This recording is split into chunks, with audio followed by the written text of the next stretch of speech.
on that conversation for a while, but we're going to get into something that's going to be good for our people. And on set with me, I have none other than the Secretary of Health, Wellness, and Social Protection. Sorry, I still get that. I still tie up with the old name. But anyways, so we have none other than Dr. Faith B. Israel. Special good morning and welcome to you. Good morning, Candace. Good morning, everyone. Even though, yes, I am the secretary with responsibility for health, wellness, and social protection, don't worry. The only one I actually know is mine. I don't even know the others. I'm actually here in my capacity today as Assemblyman, area representative for the Bell Garden, Glamorgan district to talk about the project we're doing this afternoon. Yes, and that project, well, I mean, we have an ad going out and it says, get registered, right? And of course, this is appealing to people in the community as well as businesses and so on. So I want you to just get into details about this program. Certainly. So when we came into office in December, we recognized that one, you know, when you're on the campaign trail and you're buffing up your face about a lot of things, you realize that when you get into office is a very different thing, or there are specific rules that you need to follow to get things the way it needs to be done correctly. And when we got in, we recognized that there was a whole system in place for procurement that many people on the ground really do not understand that system. So you would say to people while campaigning, you know, we need you to register your business so that you could get contracts with the THA, you could, you know, build your own business, you be in the private sector and that kind of thing and work with the THA. But when we got there, we realized that the process for doing that was very difficult. So this program this afternoon is really to get people registered so that people understand what it takes to have a business, to have the business properly registered, to have the bank account properly done in the business name, but possibly even more important than those two things, to be registered with the Tobago House of Assembly procurement unit. Because that is where the buck stops with many people. Many people, you know, they've gone and registered the name and that kind of thing. But when you ask them, when they come to say, but I want to provide food, I want to do construction, I want to take pictures, whatever it is, we then have to ask, are you actually registered with the procurement unit of the Tobago House of Assembly? And if your name is not on that list, we then fall into a situation where we would then be, you know, accused of doing business with companies that are not officially registered with the procurement unit. So the session this afternoon is specifically geared to instructing or giving guidance on how you get to that point so that we know everyone has an opportunity now to do business with the Tobago House of Assembly. And on that point, I just want you to go into some details about, you know, what is this process like? Because like you said, a lot of people don't understand, you know, what it takes. And because it's not just to make our lives miserable, but it's just so that there's proper accounting mechanisms and so that when the Auditor General comes through, there's no red flags. So, I mean, just so that those who are listening and they're wondering about these things, because, I mean, we have all the complaints about who gets contract or who doesn't get contract and they don't like this one or they favor in this one. So just give us an idea of what it takes to be a business that is contracted by the THA. Yes, and I'm glad I'm glad you made that statement. One, about the Auditor General's report, because, you know, we campaigned heavily on the things that were written in the Auditor General report, and we want to ensure that when the auditors come and do our checks for our period, those mistakes are not made on our side. But the other thing you said, which was critical, is that we are also getting significant complaints even from our supporters who are saying, but it seems like it's the same set of contractors that get in the work, whether it's construction, whether it's catering, whatever, it's the same set that get in the work.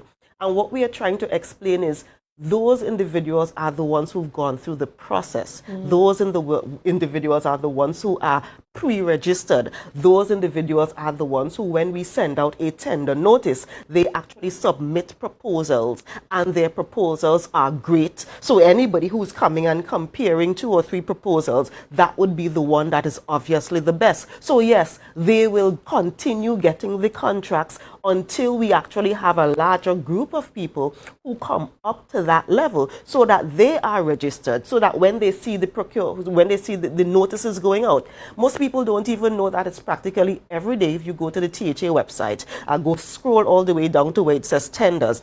Practically every day, notices are coming out and they are there saying, send in your proposal, send in your proposal. But when you send in your proposals, you have to have certain documents. You have to have your registration. You have to have your letter that says you are listed. You have to have your VAT certificate. You have to have your NIS and health surcharge. You have to do all of these things before they even look at your proposal. So if you don't have any of those things, you could have even had the best proposal sitting there, but it gets tossed out because you did not have the checklist. You did not meet the things that are necessary on the checklist.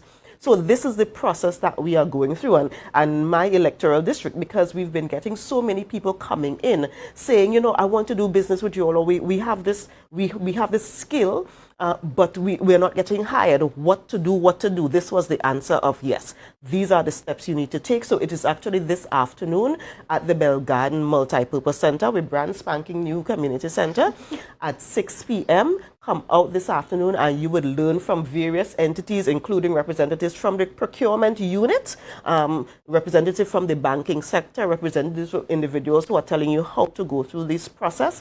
Come and you can learn how to get your name on the list. You can learn how to go through the process, because that is what we need people to do. Would you be assisting people in, you know, just going through the process as well? Yes, so today is an information session. So you go through where you learn these are the steps. And what I plan to do within my electoral district office is, you know, my entire staff there is also learning the process, so that when people come in, we help you. And yes, my electoral district is for everyone.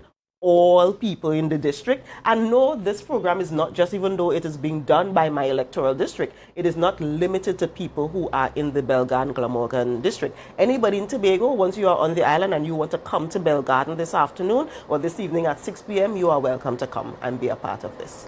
And tell me how important it is to make sure our public really understands that process. See, one of the things we recognize is that we take certain things for granted. We kind of assume that people know things. As a matter of fact, I did not realize how much I didn't know until I got into this seat and then realized, wow, these are the steps. As a matter of fact, I always joke that my administrator, she jokingly always says to me, Dr. Faith, this is a process. We have to do this and do that. And it is not going to happen in 2 days, Dr. Faith. The world does not run like that. This is what we have to do.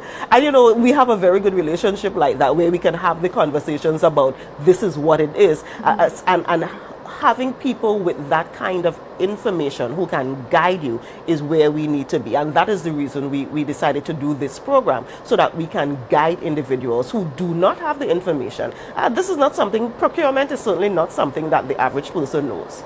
Tendering is not something that the average person knows, but we want to get more people into that area so that they can do the right thing. So I want to indulge you a little bit. Now we're seeing some, I mean, we've had that big debacle. I mean, it's still being unpacked, and of course we're awaiting the chief secretaries. We're waiting the results of that, and when that time comes, we'll bring that information to the public. But, you know, we're seeing sometimes where people get contracts, you know, on the drop of a hat. There's that sole tendering thing, and, you know, people are always raising questions as to, wait, well, we have to go through this long process now to get on the list, and how do these people just get selected just so, in other words, right? Exactly, and there are actually rules about how you can sole tender. So, for example, if there is an absolute emergency situation, there may be provisions to sole tender. If there's a situation where this provider is already registered, and we know that this is the only provider in the space who does this work, then who else are you asking to send in proposals? You know, so there are provisions even within the rules that allow for sole tendering. That is why but you have to actually follow the rules. You have to actually justify why you're going this route versus going the normal route of getting the different tenders and going through the evaluation process and that kind of thing. And when people come to you and, you know, you present that information to them, because of course you've just learned it and you just realized how tedious it can be, what are their reactions to it? What we've recognized is that it's almost a catch-22. because the individuals who need the help, who need the capacity built, it seems very, very daunting to them. The other thing we've recognized, and I'm going to say it very publicly, the companies that are used to doing this, the companies that's been getting the contracts, they have actually had enough time and enough resources to allow themselves to pay other people to do that background work for them. So, for example, they see a request for proposal. They can pay someone a $10,000 or $5,000 to do up the contract, to do up the proposal for them, to do up the tendering documents for them, while the new and upcoming company does not have $5,000 or $10,000 sitting to pay somebody else to do it. So it's a steep learning curve, and it almost feels like it is not fair. But that is just the system, and we have to follow the rules. We cannot say they are not allowed to do that. That is their own business. That is how they can do their private business however they want to do it. And that is why my electoral district, and others have done it as well, have said we want to help level the playing field. We recognize that all of this information, most people do not have this information, so we are bringing this information so that everybody, every man jack, if you want to do it, you can come and learn how to do it so that you can then be on the same level as the others who've been doing it before. Okay. So, I mean, as we're getting ready to wrap up this interview, I mean, just wanted to give just the details again for this afternoon's program. Certainly. So this afternoon at 6 p.m., come out to the Bell Garden Multipurpose Center. You just come and say you get registered. That's the name of it. Get registered, and you learn about all of these processes. And we would actually be able to help you in the future as you go forward to help build out. So we would see, for example, maybe the next time I do a program, it would be on how you write proposals, because we recognize that that is where people need the additional help and so forth. So that is where we are going this afternoon, 6 p.m., Bell Garden Multipurpose Center. Come and get registered. And don't be discouraged by the process as well. Don't be discouraged by the process. Don't be discouraged by the process. Okay, great. I want to thank you so much, Dr. Faith B. as well, for being on set with us and just giving us some information, a little insight as to what it takes to become a contractor for or service provider for the THA. So, of course, if you want more information, just go out to the Bell Garden Multipurpose Facility this afternoon at 6 p.m. and get all the information so that you can at least be on the list. Yes. So, all right. So, viewers, don't go anywhere because we've got a lot more coming up for you on Good Morning Tobago. See you after this break.